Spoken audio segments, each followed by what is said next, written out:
दोस्तों, यूएस के president Donald Trump ने रिसेंटली इंडिया को डेड इकोनॉमी कह दिया और उसके साथ ही 25% का टैरिफ लगा दिया इंडियन इंपोर्ट्स पर। साथ ही पेनल्टीज भी लगाई रशिया से इंडिया की डिफेंस और एनर्जी खरीदारी को लेकर। ये सब ट्रेड नेगोशिएशंस के दौरान हुआ, जिससे एक्सपर्ट्स प्रेशर टैक्टिक के रूप में देख रहे हैं ताकि इंडिया से कुछ मार्केट एक्सेस हो सके।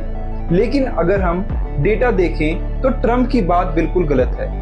IMF के हिसाब से 1995 के बाद से इंडिया की जीडीपी लगभग 12 गुना बढ़ गई है, जो दुनिया की सबसे फास्ट ग्रोइंग इकोनॉमीज में से एक है, सिर्फ चाइना के बाद दूसरे नंबर पर। इस दौरान अमेरिका की इकोनॉमी सिर्फ 4 गुना और जापान की इकोनॉमी तो श्रिंक भी हुई है।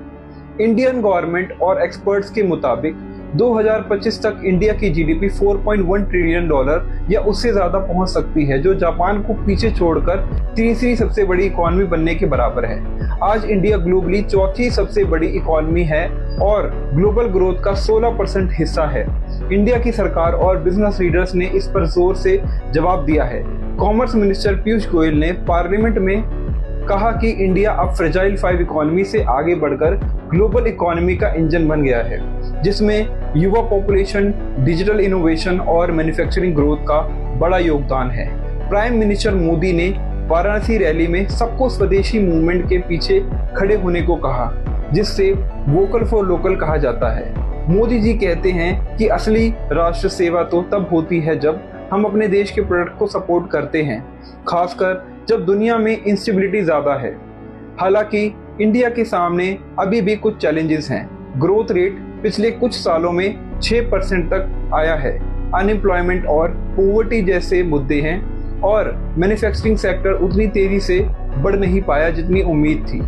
गुड्स एक्सपोर्ट्स दुनिया का सिर्फ 1.8% है, जबकि सर्विसेज 4.5% शेयर लेता है। सोशल और इकोनॉमिक डिस्पैरिटीज भी प्रोमिनेंट हैं, जैसे कि युवा बेरोजगारी और महिला वर्कफोर्स की कम भागीदारी।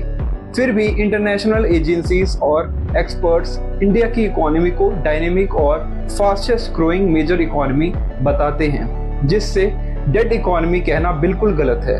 ये प्योर मामला दिखता है कि ग्लोबल जियोपॉलिटिकल टेंशंस कैसे ट्रेड और पॉलिसी को प्रभावित करते हैं और कैसे इकोनॉमिक नैरेटिव्स को डोमेस्टिक और इंटरनेशनल दोनों जगह इस्तेमाल किया जाता है।